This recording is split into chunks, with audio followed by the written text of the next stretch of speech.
Hello guys, this is Stephen Love, Mackenzie Love's husband. Thought this might be a good little video to post. I might try and put a few more things on of me doing handyman stuff. If you're interested and like it, let me know. We had our dryer actually start to catch on fire. We noticed a smell, and then we noticed that the plug was melting and burnt. And you can see this plug was pretty badly melted, and you could see that pretty obviously. When I pulled it out, you could see the box got burnt up, but it didn't go past the box, and the plug-in itself got melted pretty badly. Thankfully, it didn't spread into the wall, but just to be safe, I'll show you. I cut a hole in the wall here just to make sure there was no fire. It happened right before we went to bed, so I wanted to make sure that we didn't wake up to a fire. But first thing I did, I went down and I turned off the breaker. I cut a hole in the wall and I installed another box. And before I messed with the wiring, I used this little tool here. That's from Klein Tools. It's just a voltage tester. And you'll see when it's turned on, it's green. And we'll just check this. Make sure there's no electricity. And you'll see what it looks like if you do have electricity. Just turns red like that. So like I said, I put the new box in here, and I'm going to install the plug, then I'll screw it in and put this sheetrock in. I got another box to put here, and I'm just going to put a cover plate. I had to shorten this wire because it actually burnt the wire back, so it wouldn't reach all the way down. Instead of putting a box in to fuse it, I just figured I'd go ahead and move the plug up. That way I wouldn't have to run a new wire or anything. So one other thing I wanted to show you is when I strip the wires, you don't have to do too much, just about 1/2 inch of wire showing. And then when you put it in the box, it just goes right in, and then you tighten down the screw as tight as you can get it. And then when I'm done with all three of them, I usually give it a little tug with my hand just to make sure it's not loose. Alright guys, so I have the both boxes installed, and this one again I'm just doing, you could sheetrock over this. I got 4 kids, I'm busy, so I'm just putting a cover plate. I might decide later to sheetrock over it. I got the piece that I cut out put back in. I was very careful when I cut this out. You'll notice I cut it kind of wide. You want to make sure if you're going to cut sheetrock that you include a 2x4 to screw back into. So I purposely cut it wide.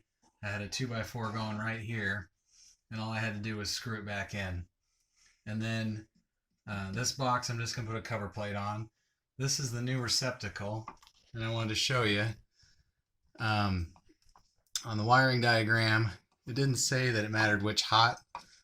You have your ground wire here. This one is your neutral, or your white wire. And then these are both 120s. The black and the red going in are your hot wires, and they're 120s. So you have a combined total of 240. These two, it didn't say mattered, but this one down here, your ground wire, definitely does matter. And just to point out, you can see there's not much space in that box. And this is, I believe it's 10 gauge wire. It might be 8, but I'm pretty sure it's 10. And so you don't want to leave a lot of wire. I try and push it back up into the wall because there's not much space in this box. But I'm going to go ahead and put this into the box, and then I'm going to put a cover plate on. And I'll put a cover plate on the receptacle too. And then we'll test it, and I'll let you know how we did. So next, I got everything done over here. As you can see, I got the cover plate, drywall's back in, receptacles in. Chose to put the common, or the 90-degree plug on the top, just because I think when you plug the dryer in, it's just a little easy, it goes natural with the cord, but you can put it either way you want. Anyway, I'm going to replace this dryer cord because the old one got burnt up.